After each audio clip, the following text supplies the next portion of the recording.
Aura baby. Aura baby. This reading's for you. Yes, I know I'm talking in third person, and that's okay. Sometimes we need to pep talk ourselves and give ourselves what we've been giving to others. And so, this is doing a reading for Aura Celeste on this day, August 30th, 2021. It is a Monday. The numerology for the day is a what? 2021 is 5 plus 3, that's an 8. Oh, 8 and 8, that's a 16.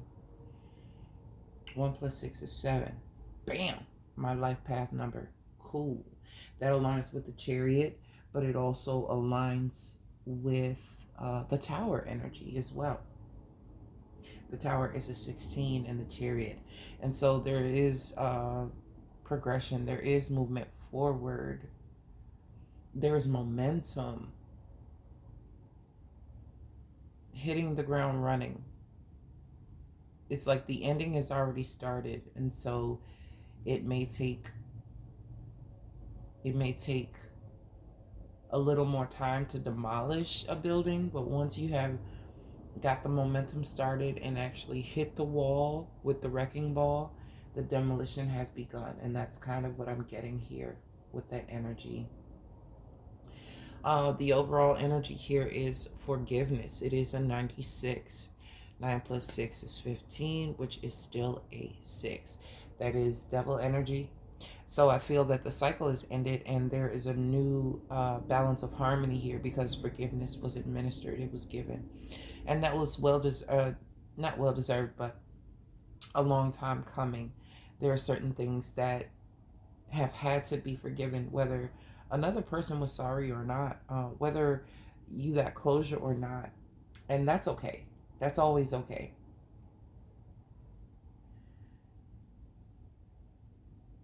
And with forgiveness, it's a two-way street because you have to give in order to have forgiveness. It's forgiveness.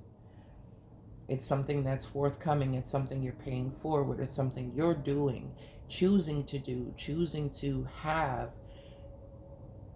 in the space, in almost holding in a space so that others understand and have access to what forgiveness can be. Almost in the approach of taking the high road, someone has to forgive, not give in, but forgive. And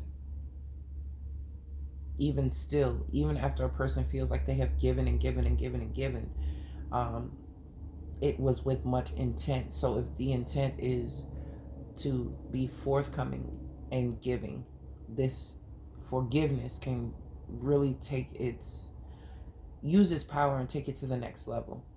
And so this is really combining the energies of the third eye, knowing better and therefore doing better. This is why forgiveness is here with a 9 and 6. It's almost like a cracking of the shell.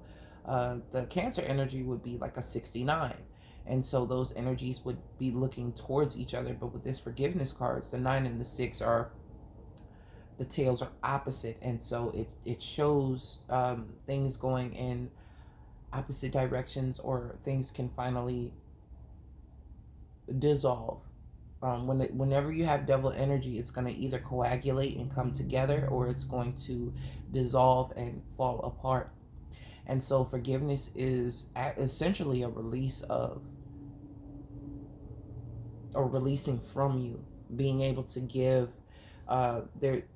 When we're in a state of resentment, or we're in a state of holding on to things, we're not able to actually give it a rest or give it over to our higher selves, a higher power, the divine itself, or even our ancestors to resolve these things, because we're holding on to, and it's a rigidity in that. So forgiveness is very much an ease.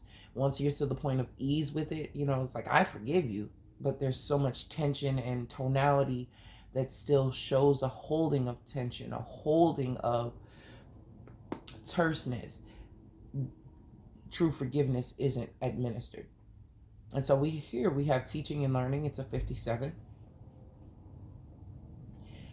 5 and 7 is 12. 1 plus 2 is 3. The hangman energy. You had to be it, therefore you could teach it. You had to see it, therefore you would know what you were looking for, looking at, and therefore you would be able to point others in the right direction. That's pretty much what I'm getting here with this. Now it does have the throat chakra. This teal is representing the throat chakra instead of this deeper blue, and it does differ from the crystals that I actually have. But this teal is more so the throat chakra energy, and this um, purple here representing the crown. And now a person is able, you are able to speak from a point of experience, a point of knowledge, not just by having experienced it firsthand, but actually taking it through the steps of communicative effort, where it comes in your ears. And you're not just hearing to you're not just hearing to respond to things. Now you're hearing to understand, to comprehend, and that is a different level of relating. That's a different level of understanding. And by doing so with each and every lesson, especially the way that you can rewind things and play it back, rewind it and hear something you may have not heard before in replaying a certain thought, or you finally extract what it is you needed. That has always been the key. There was always a keyword, or there was always a phrase, or there was always a truth, even amongst the scrap. You know what I mean? So when you have been able to play those things back when it relates to the throat chakra, now with the wisdom, no, the knowledge, okay? You have the knowledge. And now through the experience of it, it's now accrued to a point of wisdom. And this is what now you can um, relay and pass on as if a baton to others, because you've experienced it firsthand and also caught the subtle influences and clues and even nuances that may have fallen on deaf ears in other circumstances. So you're not bringing anything relatively brand new. What you're doing is being able to connect dots that other people have not yet dotted, or T's that have not been yet crossed. You're just putting the final punctuations, and then you're kind of proofreading, you're kind of editing and going over certain things, certain topics, because there's keys there. You're actually finding certain things out, and it was the different perspective with that 12, reminiscent of that hangman energy, being on the other side, where you can turn this triangle in many different ways and get multiple perspectives. You're now at a point where you have been on all these different sides of these points. And even if the point was being made against you, or you were making it against another, now you can see the autonomy, or you can see the oneness, or the commonality, the common denominator, and therefore deduct and make the conclusion. This is how you can teach what it is you're teaching. Next, you have intuition. This is your sacral chakra. Popping. And it's because you can feel it in your gut. Um, there are This chakra relates very, very specifically with the one at the perineum, right? What the men call the gooch, or the women right between that perineum is that little small space of skin between the anus and the vagina, and for men, between the shaft, like the base of the shaft and the ball sack, or like there's a gooch, okay, not the ball sack, but between the ball sack and the butthole.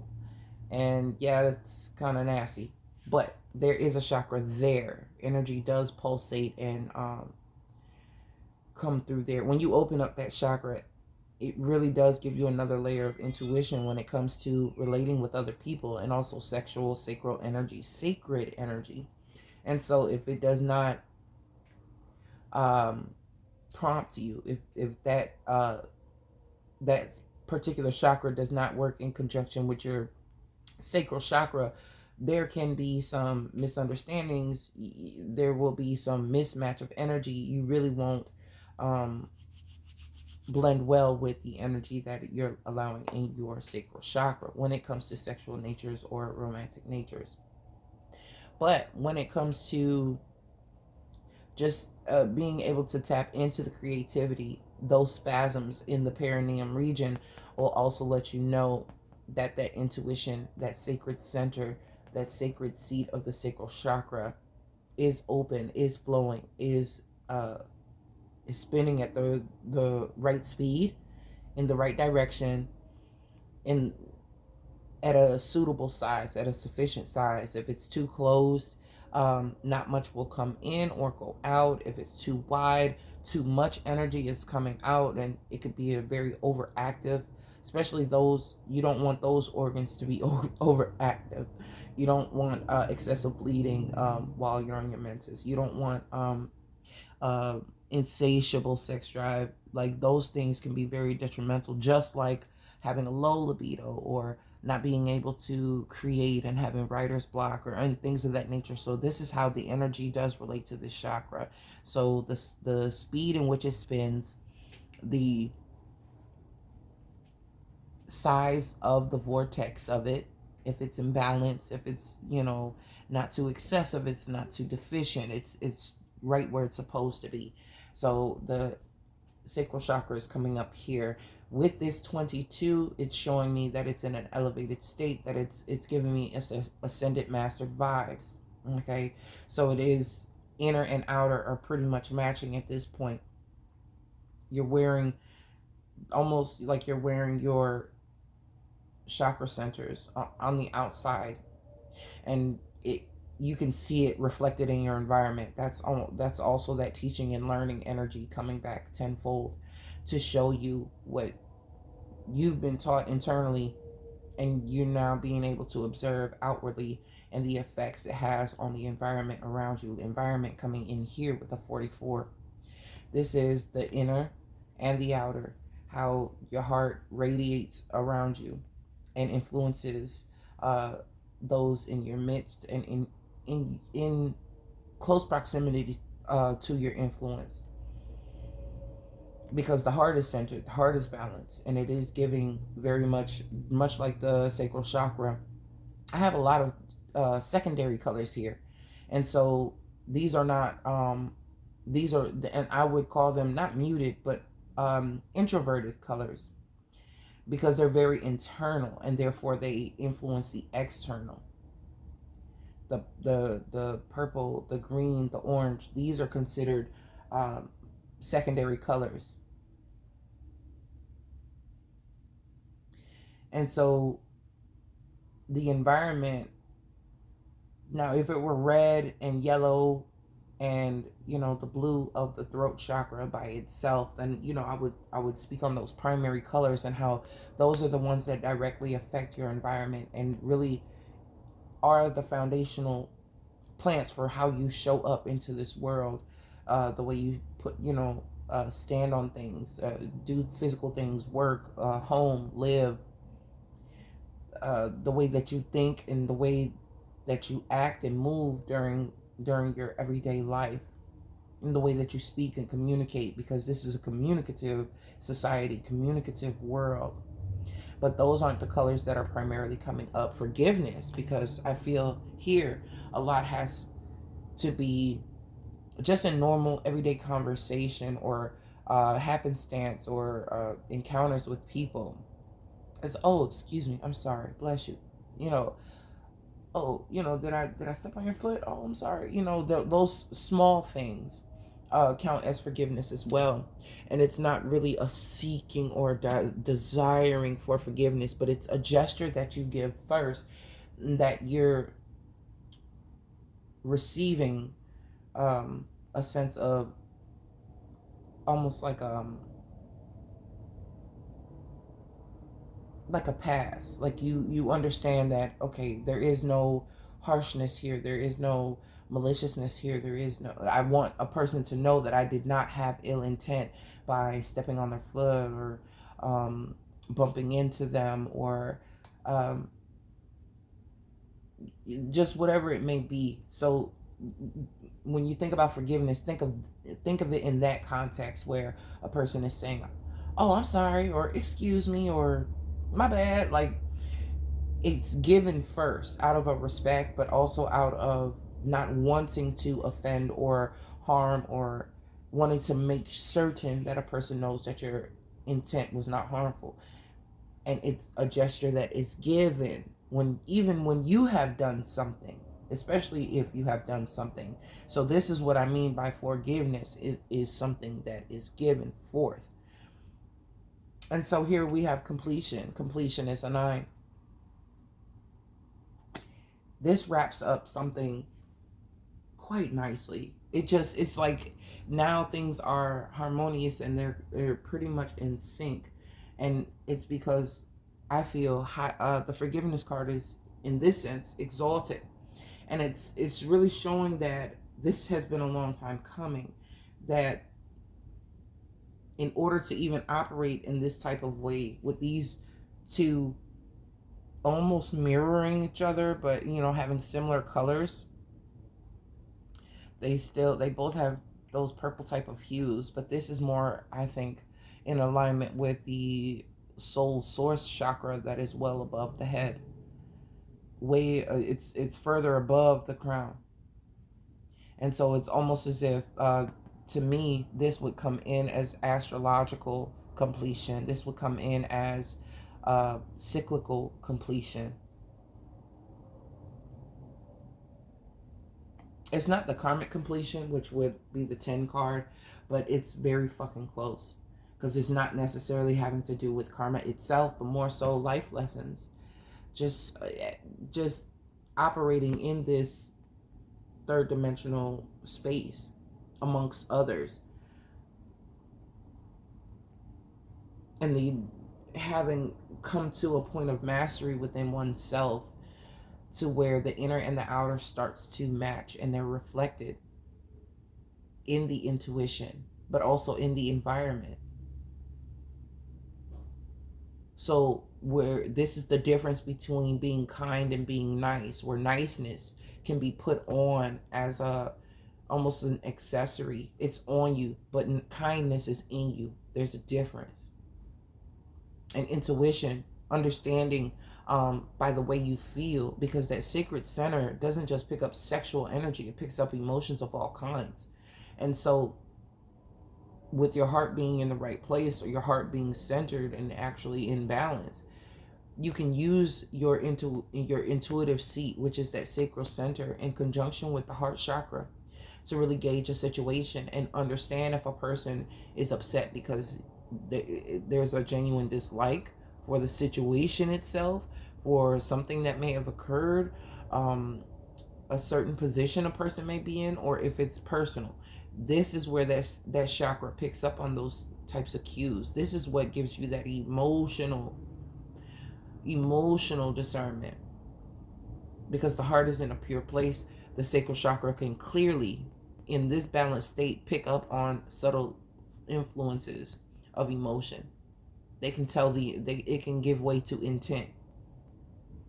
So this helps a person be a better judge of character. So internally, in these secondary chakras, these secondary colors and influences, very inert,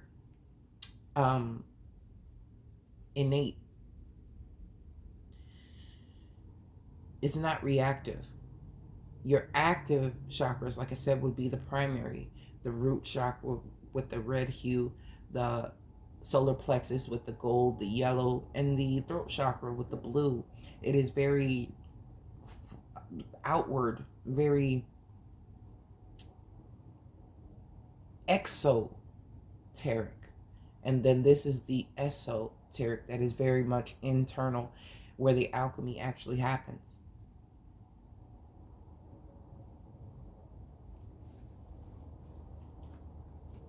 So, very quickly, I'm going to put a stone in between these.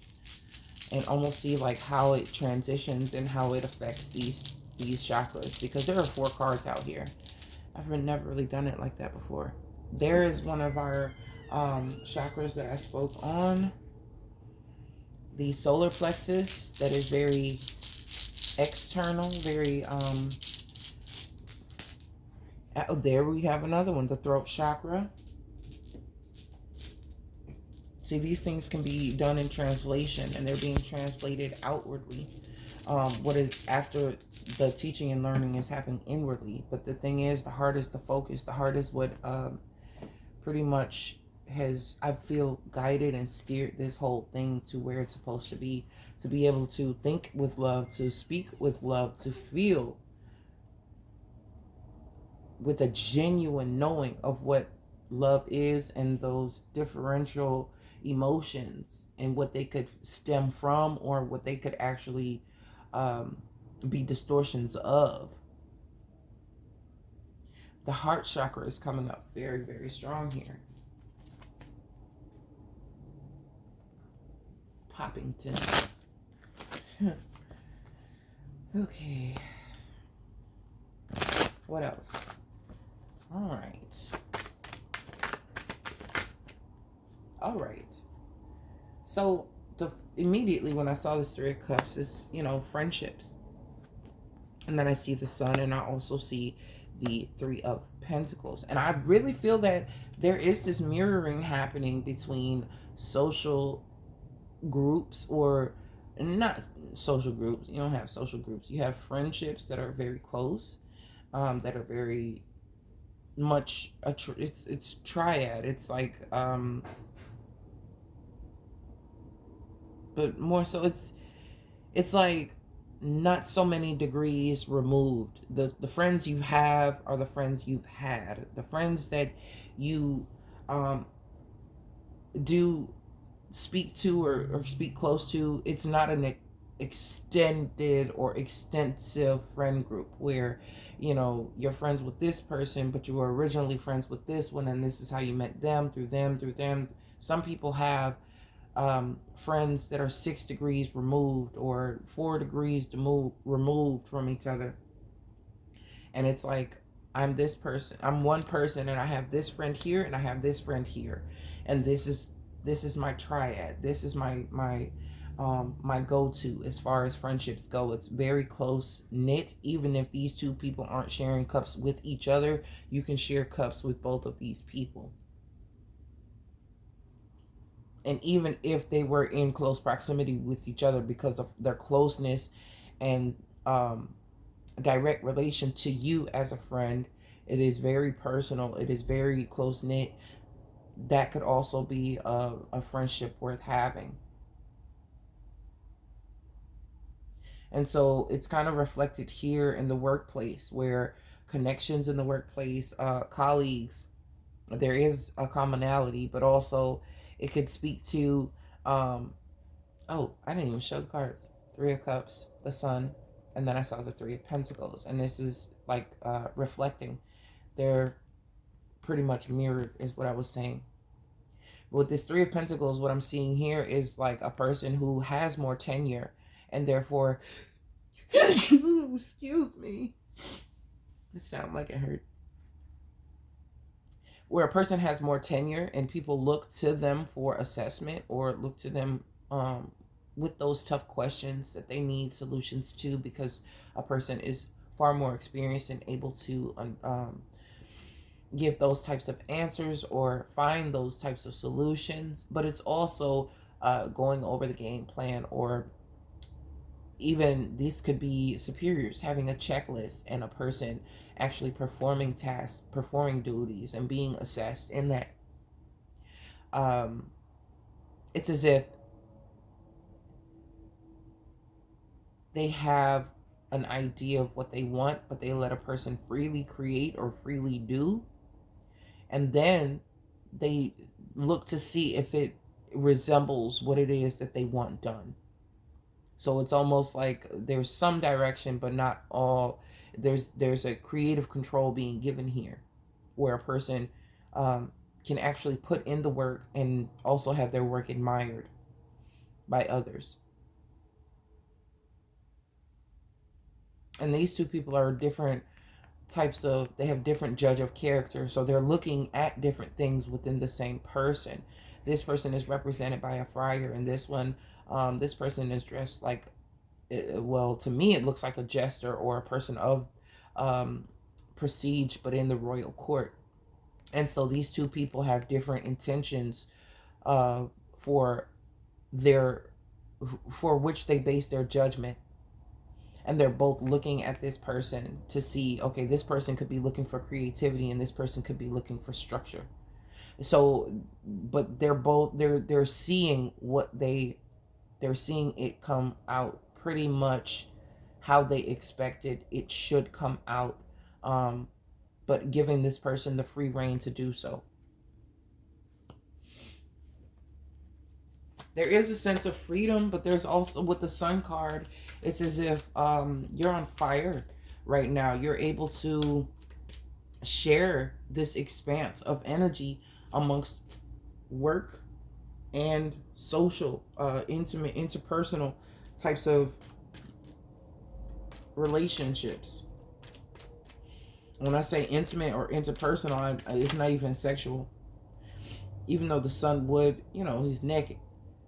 But that's in a naive, in a vulnerable type of way. And so when you're in a celebratory mood and you're in this type of vulnerability, you're not concerned with, because there is no ill intent there. There is a sense of sharing, but also here there's a sense of sharing as well.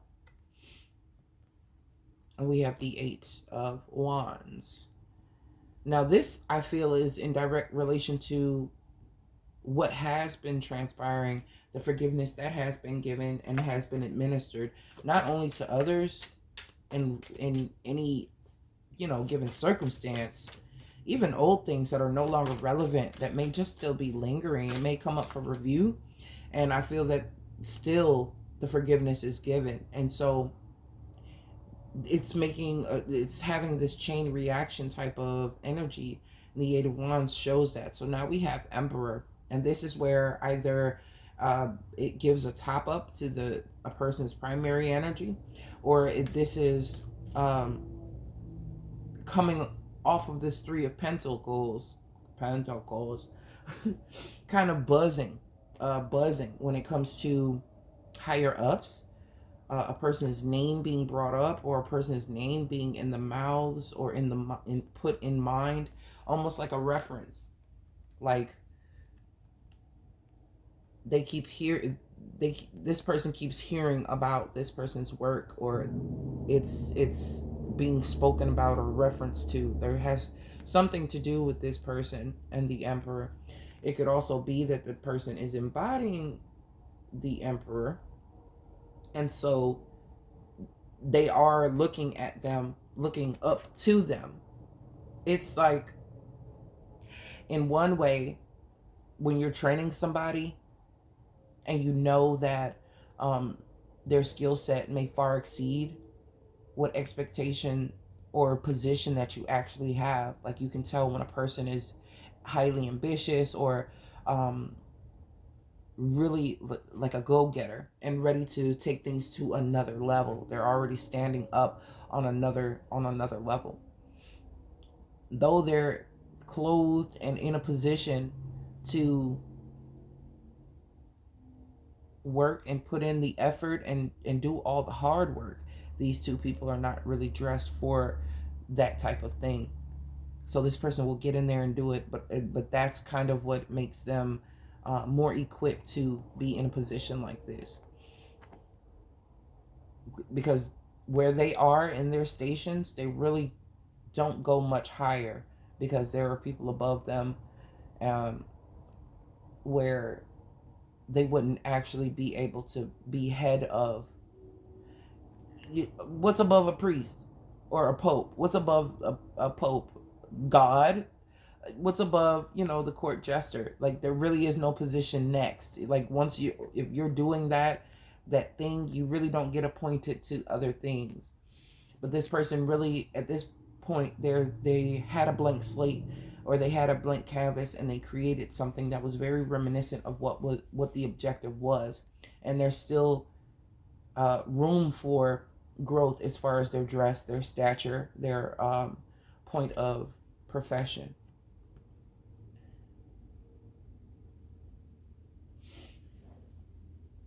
The Emperor sitting there. And I don't think the Emperor moves for very much, but I feel like the energy and influence that's coming off of these cards here, because of the intent, because of the learning, because what's internal in their personal life, Three of Cups, is external in their Three of Pentacles. And it's almost like walking a talk, or wearing a heart on the sleeve type of vibe. And even with that, it's done so genuinely. The sun is here. It's showing. So what's going on with this? This is very interesting.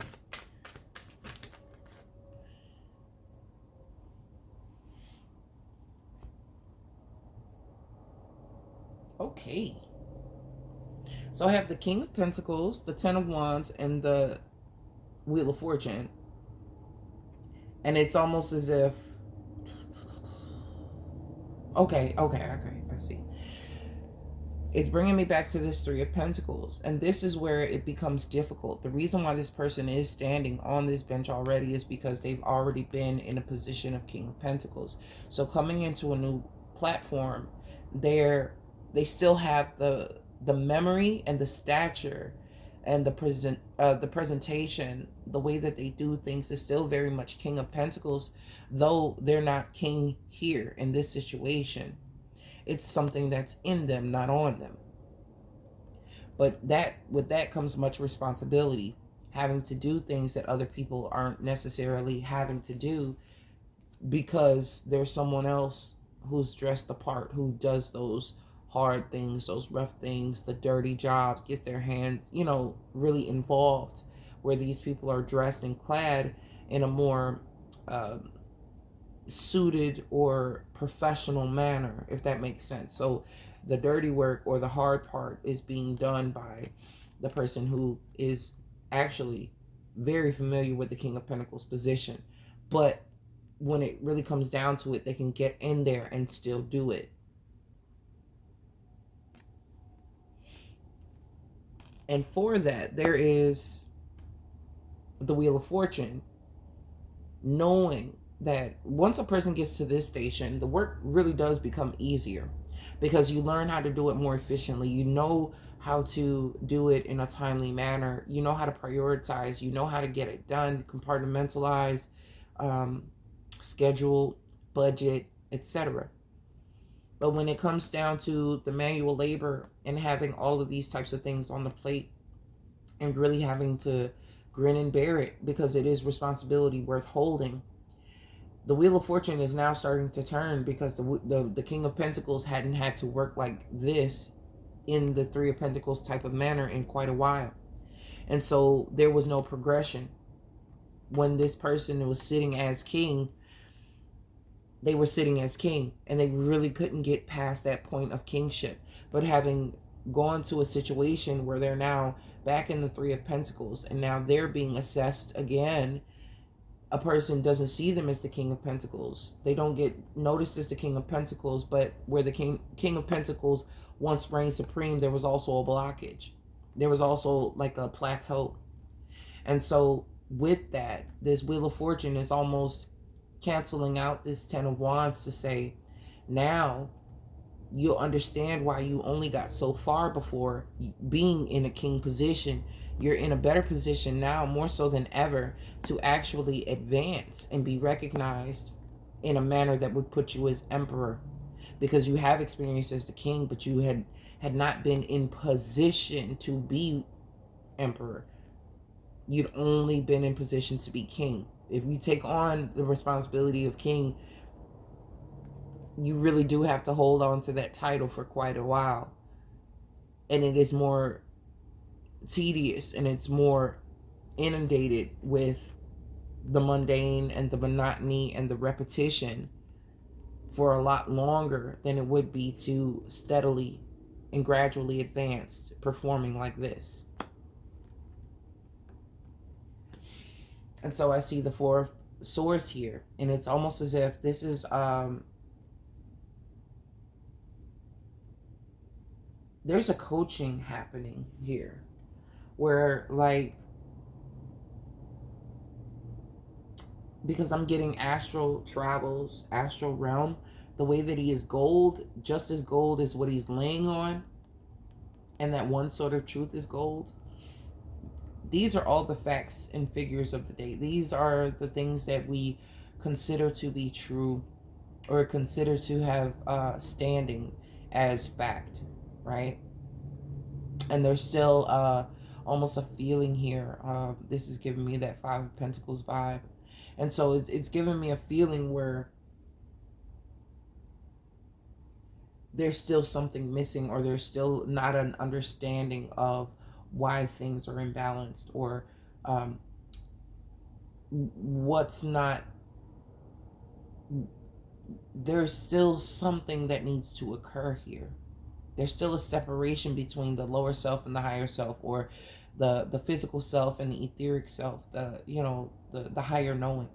There's still something, and it's this truth here that can only be accessed when a person is as still and as calm and as open as the truth itself.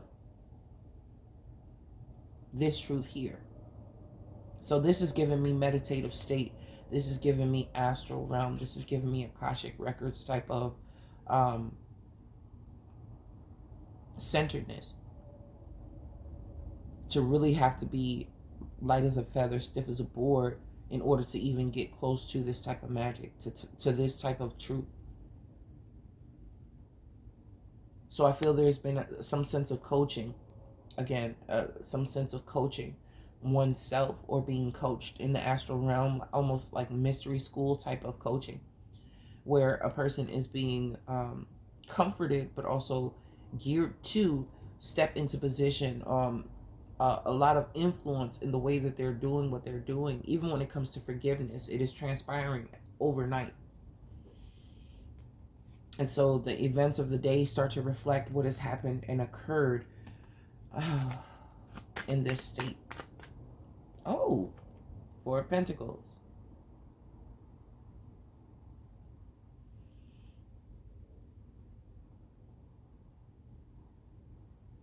Much like the Ten of Wands here, the community is in the background. The houses, the people, places, and these characters here are center focus in what they're doing, what they're holding. And this is basically, if you're looking at what I'm looking at, this is the brick and mortar, but also the building blocks almost of what is a new foundation.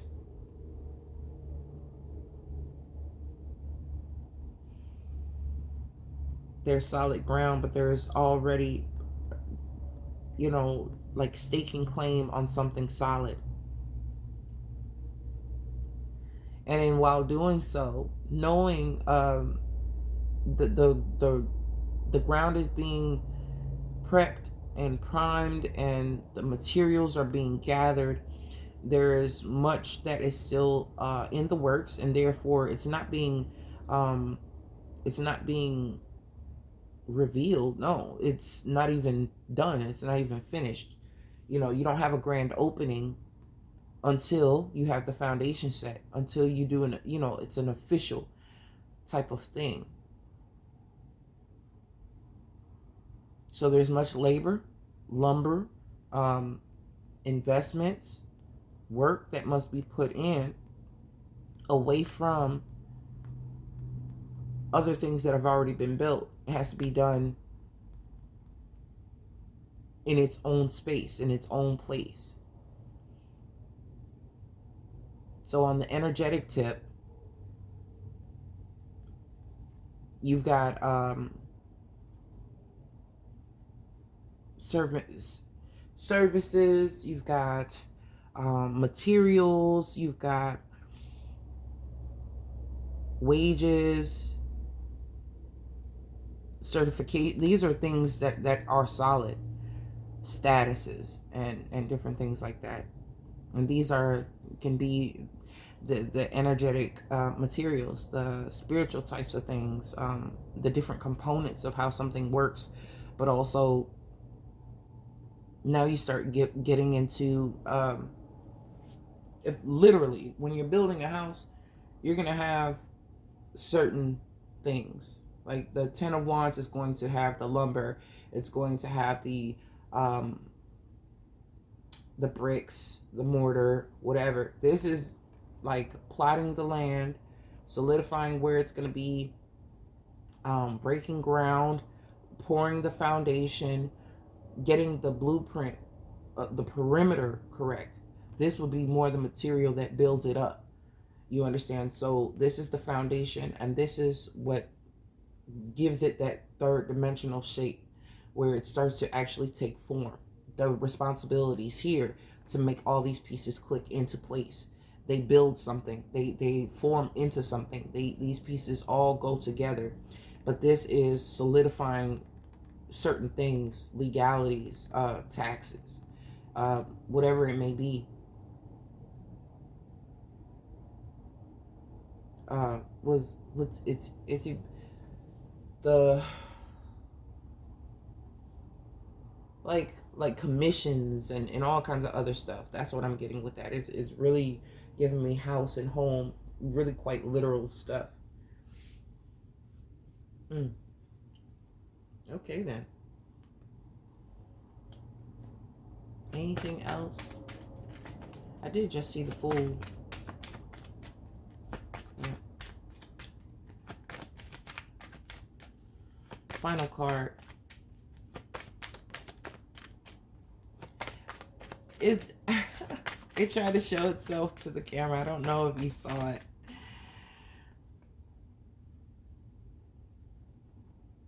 Ace of Wands.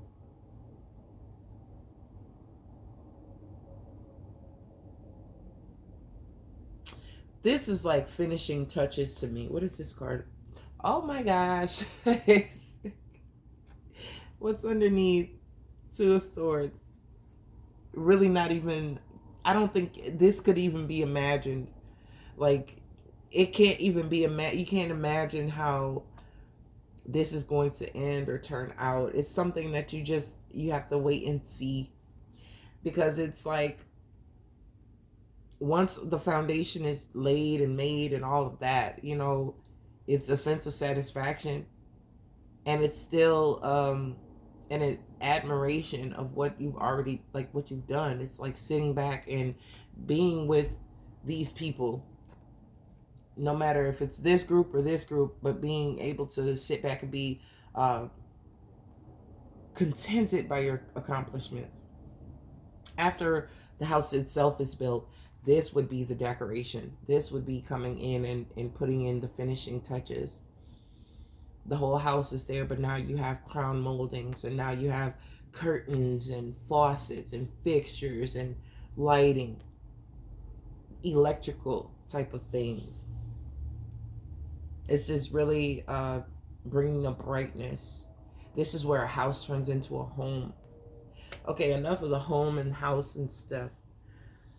With these tens here, the Ten of Wands to the Wheel of Fortune, there's something, and I always see this as a timing card, and people say it was divine timing.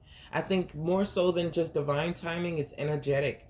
It is predetermined, because you won't energetically evolve to a certain point until you've learned certain lessons. And being the person you are, the way that you do things, certain things take you a certain amount of time, and that's just the way it is. So it may take you longer than the next person to forgive something, or to get to a place of Four of Swords when the mental energy has maybe run too high. It may take you a while to get back to that point of peace, but that's something that is already known. That is something that you can't foresee or you can't foretell, only because it is through the transits that these things are getting loosened and they're aspecting one another. So they're very effective in opening gaps and closing gaps and opening doors and closing doors and, you know, redirecting detours and all kinds of other happenstances that you really you have to travel the way that you're traveling. And so they're going to make sure that you do so.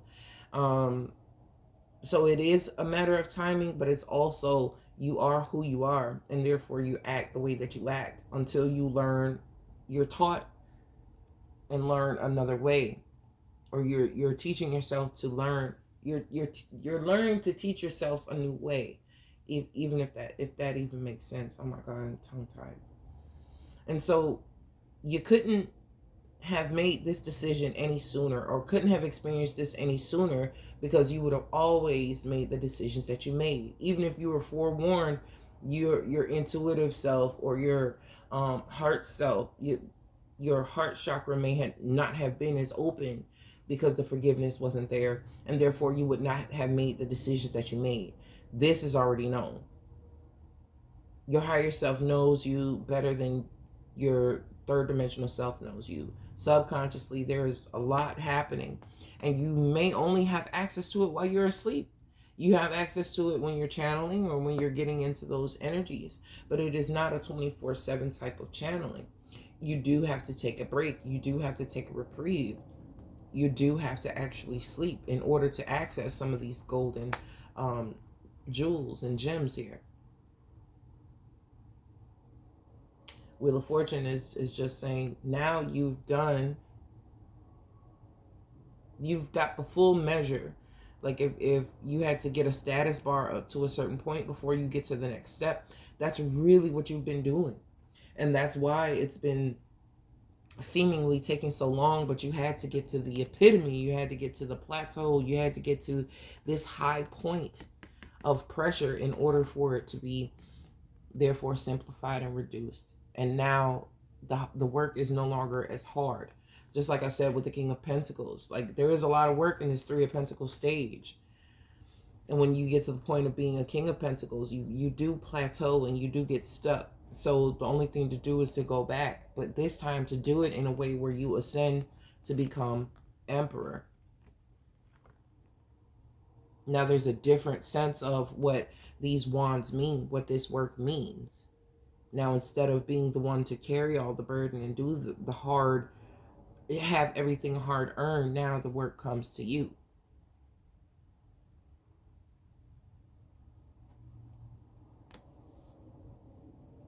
You really can't see past a certain point. This is something that you have to legitimately just feel. Sacral chakra and heart chakra, those are two centers that feel shit. And then you see it with your third eye.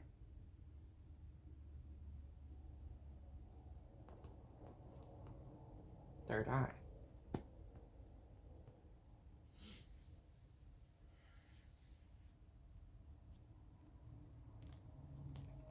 So it's not to be determined by the mind itself. It's not to be thought of or figured out.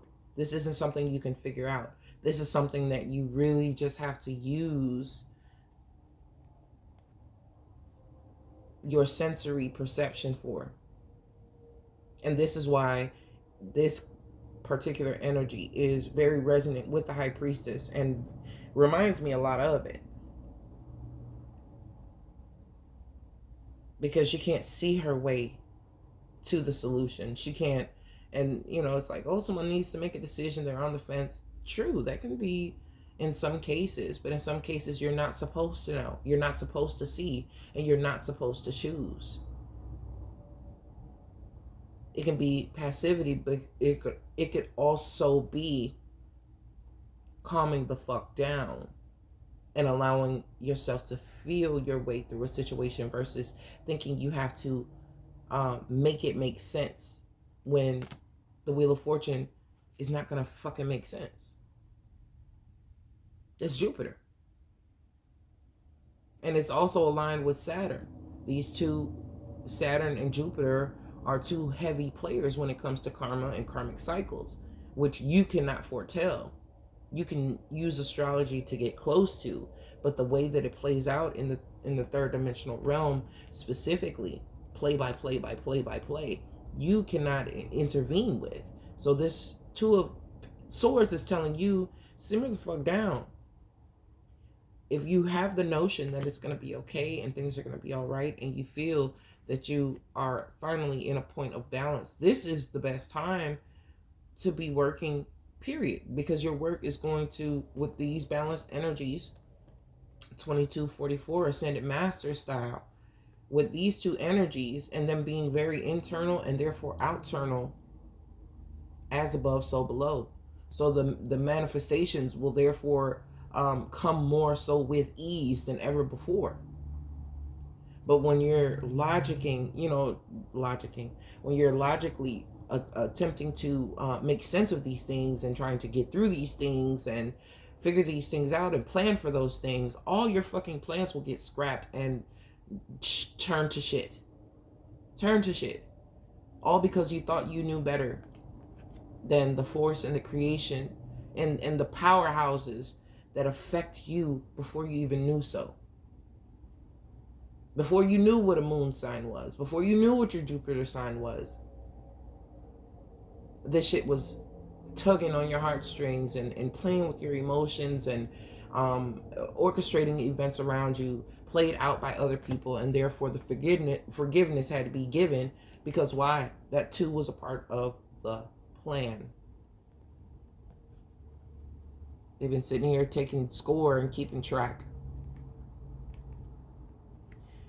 They know when a snake's coming up on your wheel. They know when a person in a toxic cycle is coming up on your wheel. And they know when you're going to be standing boss on top of your wheel, in balance of your shit.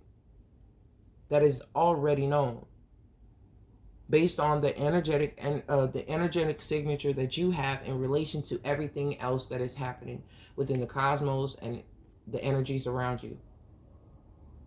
And the more aligned you are, the more balanced you are, the more attuned you are inwardly and outwardly, it will reflect from your intuition out into your environment.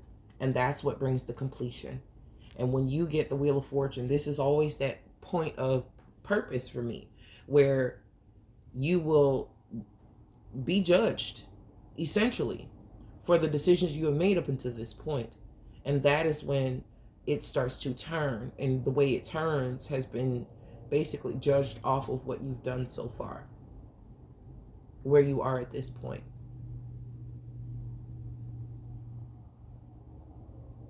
Some people get it on the first try. Some people get it on the third. 3 strikes, you're out. That type of thing. Fool me once, shame on you.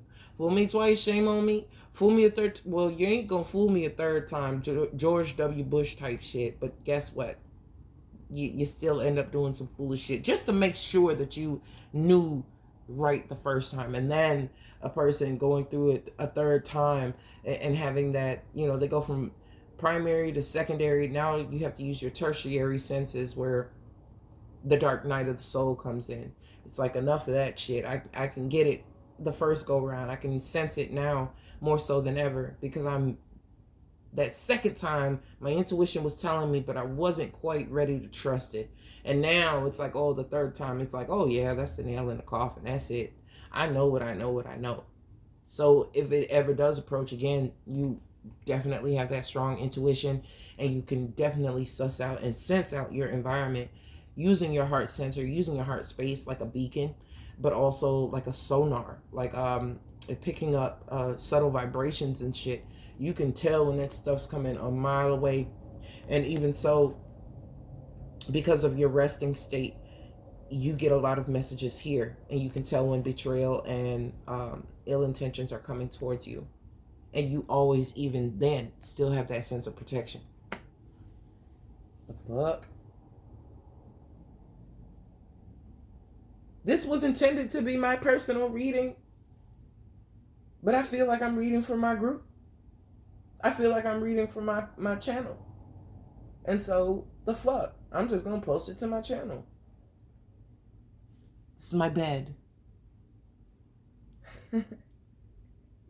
So I hope that wasn't too fucking confusing. Let me split the deck and get one more. Oh well. King of Wands and Knight of Cups are looking at each other. This is that sensory perception. You can feel when something's coming. So you know it's coming. Somebody in the Knight of Cups ass is coming. And you're sitting, because now you're resonating more so with the Emperor energy. You're able to utilize those king's abilities, even in different spheres and different capacities. This is really legitimately how the King of Wands is feeling that that Knight of Cups energy coming in. This person is really just trying to rest. They're really trying to take something.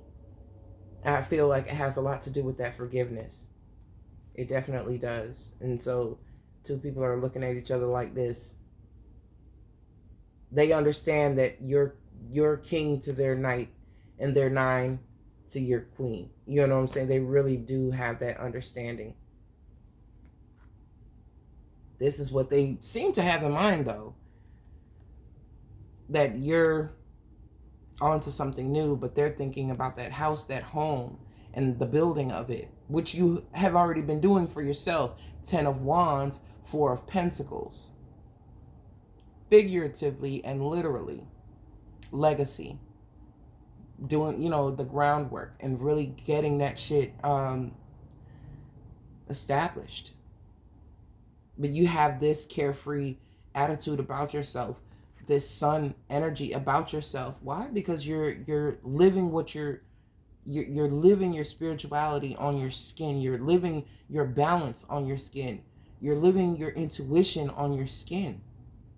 And so all this innate stuff, all this inward ability is actually, you're seeing it and you're recognizing all of it in the everyday world, and you're like swimming in it. You're reveling in it. You're just always acknowledging it, and therefore these things get stronger. Your presence in your environment gets stronger. Your heart chakra is getting stronger. Your intuition's getting stronger. Your desires and creativity is getting stronger. It is definitely like a brand new you. But now this is like wanting to settle, wanting to be serious, wanting to establish, because they see that this sacral energy, this sexual energy, creative energy, the feelings are pretty much, there's still some memory.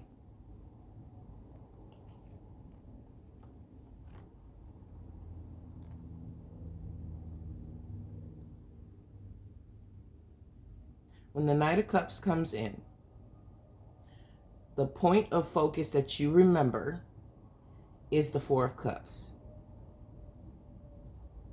where you could have been giving the cup and they were apathetic, or when they're giving the cup, you're apathetic. Because, you have your friendships. This is fulfilling to you at this point. So what is the necessity for this 4th cup? That's really the question when it comes up. And this is what they remember, or this is what they feel, or this is what was the last part of their knowing of the relating, the Tower. It was there and then it wasn't. This is where the wrecking ball hit.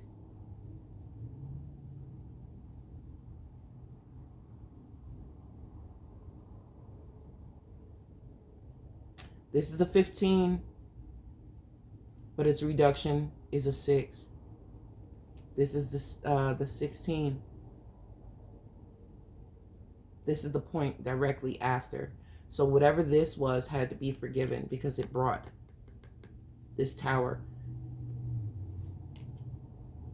And once you start to demolish a building, it's already in effect. You really can't stop it. You can't have the building back whole. It would be a lot of repair, and it would take a lot of energy and effort to try to make it look like it once did. So when that demolishing kind of happened, it's like, okay, you know. But I'm, you know, I could keep pulling and pulling and pulling and pulling, but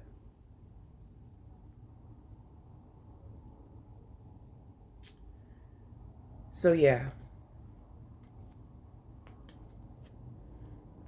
there's a lot unpacked here where the focus wasn't even centered on a particular person when it came to forgiveness, but the act of doing so was really the focus. Just being able to forgive.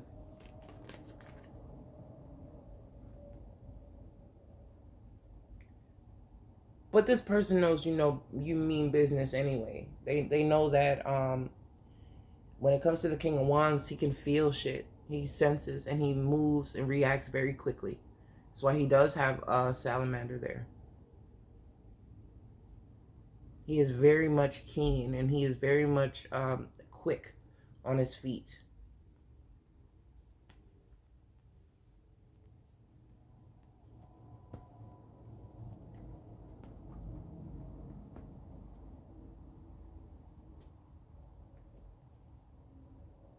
Okay, I'm trying to remember how this shit went. It's not shit, but you know what I mean.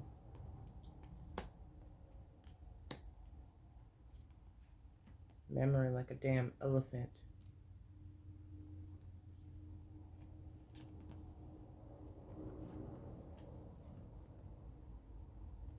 So there we have it. I hope you enjoyed it. I enjoyed it. This is an example of how, if you're going to read for yourself, like, really get in there. If you are a reader, or you have your own deck, or you have your own way of divining, you don't have to short yourself. You can take your time. Speak to yourself the way you would speak to another person that you would consider a trusted friend, or a person that would confide in you to read their energy or read their cards for them. Really do go in depth with each card. Give the various meanings, keywords that come right off the top of your head. Go with your intuition. Really go with your gut, and really see your story unfold in front of you.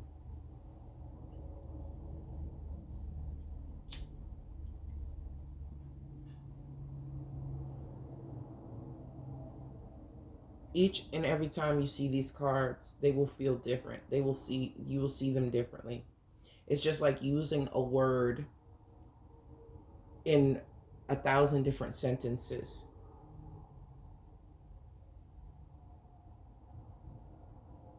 It has a certain meaning depending on context. There really are, like, words, like vibrational signatures. Each key has a different vibration, and the way that it makes music with the other vibrations around it is what determines what melody and what rhythm the story flows. So you will be able, the more descriptive you are, the more harmonious you are, the deeper your palette goes, the deeper your taste goes, how eclectic, how futuristic, how rhythm and blues it may be, how hip hop, how whatever, you know what I'm saying, country. It all has a sense of rhythm, and it all has a sense of genre. And so no matter what tarot decks may carry a certain genre, but the reader themselves have a certain rhythm, they have a certain harmony, and they have a certain range. Yes, you know, you're going to have people who read on an alto octave, some who are on a soprano. You have bass and baritone that go very low with their ability. Okay? So it's about wherever you're resonating, what highs, what lows, what depths, what type of keys, what type of beats, what type of rhythm, stanzas. Like, you have to know yourself. You have to know your ability and your eloquence when it comes to how you express your rhythm, how you use your vibrations. And this will ultimately determine how you resonate with another. You can listen to other genres and you can partake in different styles and different rhythms, and still it not be true to your core, where you don't feel it the same. It may not align with you as if this could be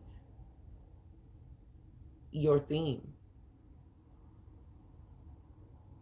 or you know, you have a song that is very much your song, as if it was written for you, or you could place yourself in that song and be a part of it because of it aligning so much with who you are.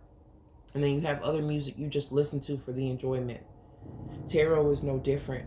A lot of this is for entertainment, unless you are actually aligned with the reading itself and the reader and the harmony and the vibration and the extent of rhythm that they're conveying in their art, in their music, in their delivery. You can enjoy it. It is an entertaining thing. It can be very enlightening, but it can also be very comical, or it can be very harmful, depending on the resonance that it's made in. And so I'm going to leave that there. I didn't expect to come on and do anything candid because I'm working on other personal projects and services that I offer, and really wanting to fine tune and hone those and grow those skills as well. And, you know, just trying to get more acclimated to recording at different times of day, in different locations, and different things like that, because there are some changes afoot.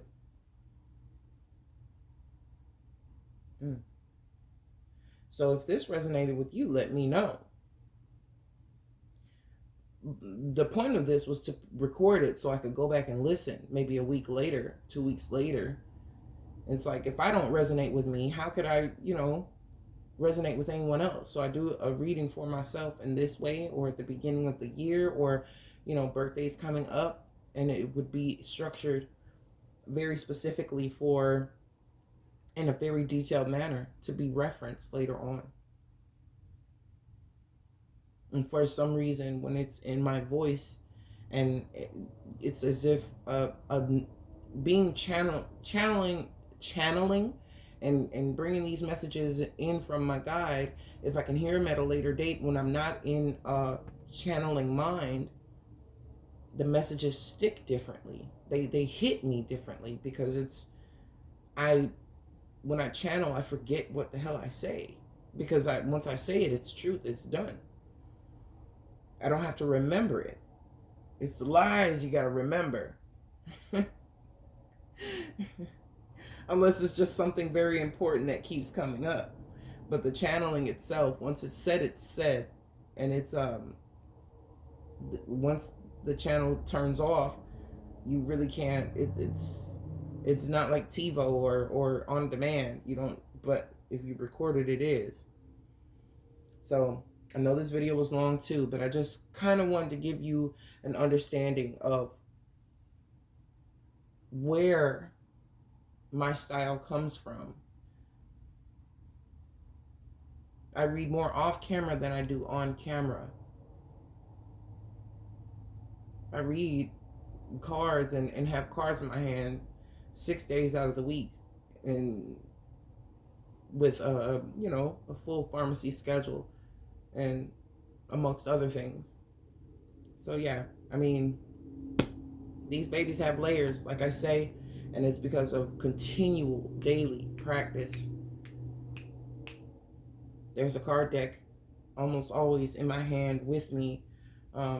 It's my art form. It's something I study very avidly, even in connection with other religions and points of history and things like that. You can find that in this card deck. If you don't know the history of Pamela Smith being an occultist and being a very elevated occultist at that, she put a lot of their teachings, and not just, what people assume, in these cards. You can find resonance with the Sumerians, Pleiades, Atlanteans, all kinds of things in these cards. Egypt, Kabbalah, Jewish, Hebrew, a lot of things. Christianity, Catholicism, many, many, many, many, many layers.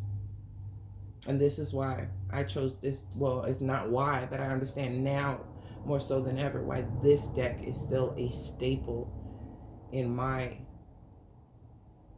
teaching and in my learning.